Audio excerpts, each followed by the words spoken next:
دیکھا تو میں نے کہا کہ اب یہاں پر کئی معتمد صاحبان ہیں، تو میں نے پوچھا کہ اساتذہ کو تنخواہ کیا دیتے ہیں؟ تو انہوں نے کہا کہ تنخواہ کا کوئی اسکیل ہمارے یہاں نہیں ہے، ہم سے جیسا معاہدہ استاد سے ہو جاتا ہے اتنا پیسہ اس کو دے دو۔ اب اگر کوئی 10,000 روپے راضی ہے تو 10,000 دے رہے، کوئی 15,000 روپے راضی ہے تو 15,000 دے رہے، اس کی صلاحیتوں کے اعتبار سے ہمارا معاہدہ ہوتا ہے۔ میں نے کہا کہ دلی شہر میں اتنے پیسے میں نہ کیسے دیتے ہیں؟ تو کہا کہ مولانا یہ تو تنخواہ ہے نا، ہم جب کسی استاد کو بحال کرتے تو اس سے پوچھتے ہیں کہ یہ جو فارغ وقت ہوگا ڈیوٹی کے علاوہ کا وقت اس میں آپ کیا کیجیے گا؟ تو کوئی کہتا ہے کہ کوئی بزنس کریں گے، کوئی کہتا ہے ٹیوشن پڑھائیں گے، کوئی کچھ کہتا ہے کوئی کچھ کہتا ہے۔ تو میں ان سے پوچھتا ہوں کہ ٹیوشن پڑھا کے کتنے پیسے آ جائیں گے؟ ہمارا وقت تو ہمارا وقت، اس کے بعد آپ کے پاس جو وقت بچتا ہے اس میں کتنے پیسے کما لیں؟ تو وہ ایک اندازہ بتاتا ہے 4,000 5,000 2,000 3,000۔ تو فرمایا ڈاکٹر صاحب نے کہ ہم اس استاد سے کہتے ہیں کہ یہ وقت بھی ہم کو دے دیجیے اور جو پیسہ ٹیوشن میں آپ کہہ رہے ہیں کہ مل جائے گا وہ پیسہ بھی ہم دیں گے آپ کو، لیکن یہ سارا وقت ہمارے بچوں کو دیجیے۔ اصل کے بعد بچوں کو استاد کھلانے کے لیے لے جائیں، کھلانے پلانے میں، کیونکہ خود ڈاکٹر ہیں تو وہ کہتے ہیں کہ بچے کو کتنی کیا چیز چاہیے غذائیت کے لیے، ویسے انہوں نے ایک چارٹ بنا رکھا۔ اور مولانا نے بھی چارٹ سنایا، مجھے خوشی ہوئی کہ اچھا انتظام کیا ہے، اللہ تعالیٰ اسے اور آگے بڑھائے۔ البتہ جب انہوں نے کہا کہ اے سی گرمی میں لگا دیں گے تو تھوڑا مجھے تھوڑا اس لیے تردد ہوا کہ حضرت مولانا ابوالسمیع جعفری رحمۃ اللہ علیہ امیر امارت اہل حدیث، حضرت مولانا عبدالخبیر صاحب کے ساتھ عرب میں پڑھاتے تھے سعودی۔ والد کا انتقال ہو گیا تو معتقدین نے کہا کہ آپ وہاں چھوڑ کے یہاں آ جائیں۔ اب ایک آدمی جو سعودی میں کام کر رہا ہے، پیسے ہیں، ساری سہولیات ہیں، اے سی ہے، بنا ہے، اب وہ ہندوستان میں آ کر کے اب تو بجلی کا نظام کچھ ٹھیک بھی ہو گیا ہے، ورنہ اس وقت تو لگتا تھا کہ بس آ رہی ہے جا رہی ہے، آ رہی ہے جا رہی ہے۔ تو بہت لوگوں نے زور دیا، تو ان کے چچا رہتے تھے وہاں، تو انہوں نے اپنے چچا سے پوچھا کہ آپ کی کیا رائے بنتی ہے، میں چلا جاؤں؟ تو انہوں نے کہا ابھی نہیں۔ فرمایا کہ پھر کب جاؤں؟ کہا کہ تم ایسا کرو کہ اے سی بند کر دو، تمہارے کمرے میں آج سے اے سی نہیں چلے، اور یہ جو گدا ڈنلپ والا رکھا ہے نا شاندار، اس کو ہٹا کر کے خالی فرش پر سو، اور تکیا بھی ہٹا دو، اینٹا پتھر رکھ کر کے سو، اور پھر اس کو بتاؤ۔ تو کہا کہ ہفتہ بھر تو یہ بھی نہیں ہے، گھروں بدلتے بدلتے صبح ہو جاتی، ہفتہ بھر کے بعد تھوڑی بہت نیند آنے لگی۔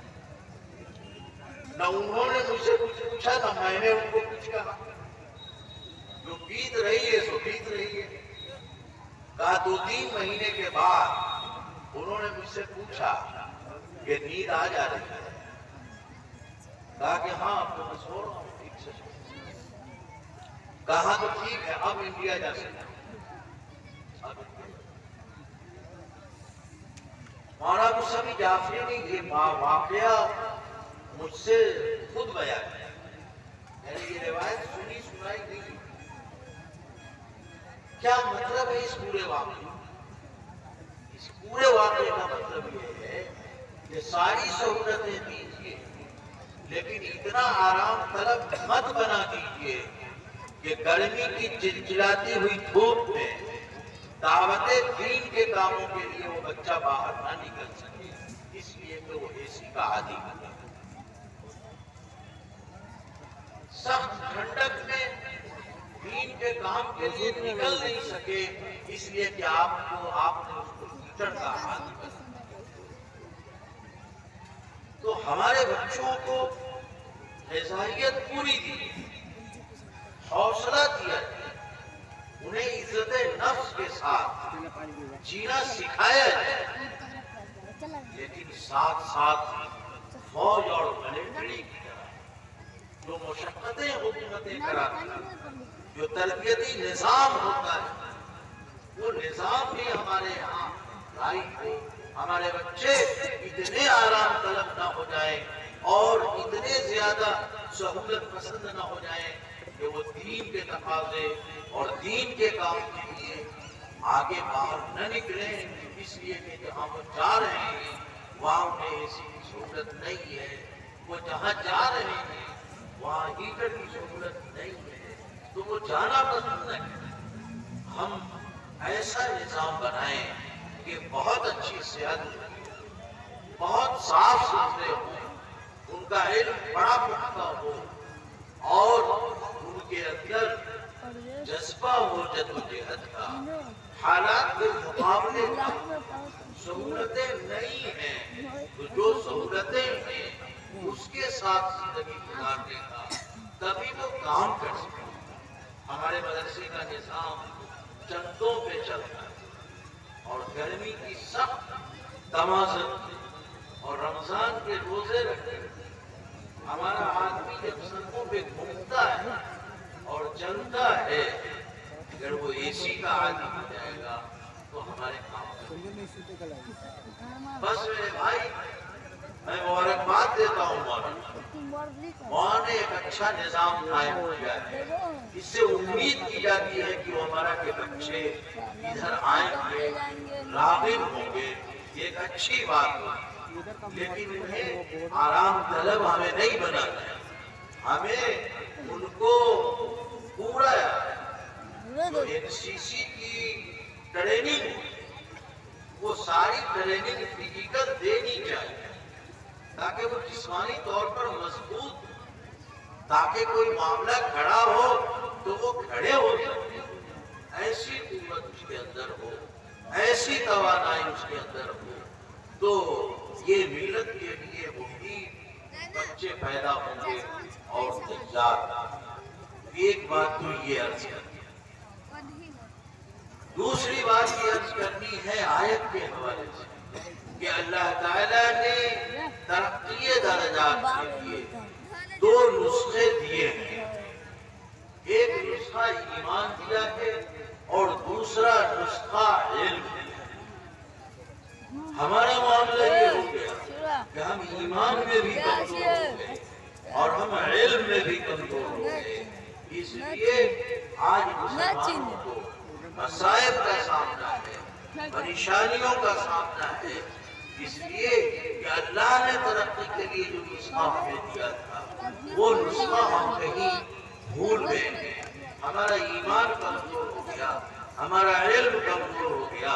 ایمان کا حال تو یہ ہے کہ تھوڑی سی کھڑبڑاہٹ ہوتی ہے تو ہمارا دل ایسا دھڑکتا ہے کہ ہم ان امور کو انجام دینے کے لیے بھی تیار رہتے ہیں جس کو اسلام نے منع کیا. چھوٹی چھوٹی باتوں سے ہمارا معاملہ بگڑ گیا اور ہم جو ہے الگ تھلگ بات نہیں سمجھتے. ایک مثال، ایک موقع سے بڑا ہنگامہ چل رہا تو ایک چچا جان کو دیکھا کہ وہ دھوتی پہن کر کے آج نکلے. دھوتی پہنتے ہیں، مسلمان بھی پہنتے ہیں بعض علاقوں میں، کوئی تعجب کی بات نہیں. لیکن جس آدمی کو ہم نے 50 سال میں نہیں دیکھا کبھی دھوتی پہنے ہوئے، وہ جو ہے دھوتی پہن کے نکلے گا تو دیکھنے پر پورا تعجب تو ہوتا ہے کہ آپ کیا معاملہ ہے. تو جناب میں نے ان سے پوچھا کہ چچا آج کچھ لباس چینج کر لیا ہے آپ نے، لوگ کرتا پیجامہ سے پینٹ کی طرف جا رہے ہیں اور آپ پینٹ سے دھوتی کی طرف جا رہے ہیں، یہ الٹا کیا معاملہ بن رہا ہے؟ انہوں نے کہا مولانا جانتے نہیں ہیں حالات کتنے خراب ہیں. کیا ہوا؟ دیکھ نہیں رہے کیا سب ہو رہا ہے. انہوں نے کہا اس سے کیا فرق پڑے گا دوستی سے؟ آپ پتہ نہیں چلے گا کہ بندہ کی پتہ نہیں چلے گا کہ بندہ کدھر کا ہے. ہم نے کہا کہ چچا اگر دھوتی اٹھا کے دیکھ لے گا تو کیا ہوگا؟ ہمارے تو جسم پر مہر لگی ہوئی ہے ایمان والا ہونے کی. تو کہاں سے نشان مٹاؤ گے دھوتی بات کر. اب یہ حالت ہے. بہت جگہوں پہ دیکھتے ہیں گھر بنائے گا تو جھاڑو اور چپل کا. اللہ کے بندے جھاڑو اور چپل کیا کر لے گا؟ تمہاری آنکھوں پہ اس نے جھاڑو پھیر دیا. اب اللہ پر بھروسہ نہیں، وہ جھاڑو اور چپل پہ بھروسہ ہوگا. تو ایمان کمزور ہوا کہ نہیں؟ بچے کی پیدائش ہو رہی ہے تو کوئی چاقو رکھے ہوا ہے سرانے میں، کوئی گیٹ کے اوپر پیاز مرچا لٹکائے ہوا ہے، کوئی نیبو لٹکائے ہوا ہے. بھائی یہ سب کیا ہے؟ یہ سب ایمان کی کمزوری کی علامت ہے. بچہ بیمار نہیں ہوگا اگر عقیقہ کرو گے.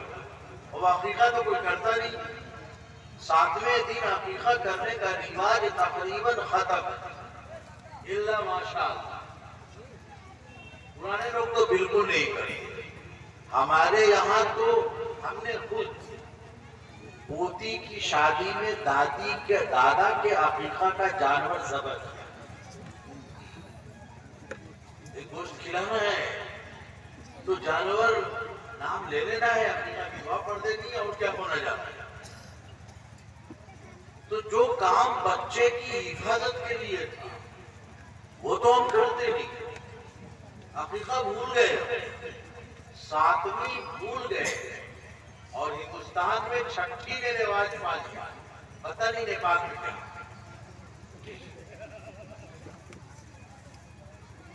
7ویں شریعت نے کہا، اور اس لیے کہا تھا تاکہ بچہ جو ہے محفوظ رہے گا. عقیقے کی دعا اگر آپ کو یاد ہو تو پڑھتے ہیں کہ اللہ بال کے بدلے جانور کے بال کو قبول کر لے، ہڈی کے بدلے جانور کی ہڈی کو قبول کر لے، گوشت کے بدلے جانور کے گوشت کو قبول کر لے، جانور کے گوشت کے بدلے بچے کے خون کو قبول، بچے کے خون کے بدلے جانور کے خون کو قبول کر لے. یہ دعا اس لیے پڑھی جاتی ہے کہ بچہ محفوظ رہے. ہم نے 6ٹھی کو رواج دے دیا اور 7ویں بھول گئے، اس لیے کہ ہم ایمان سے دور ہیں.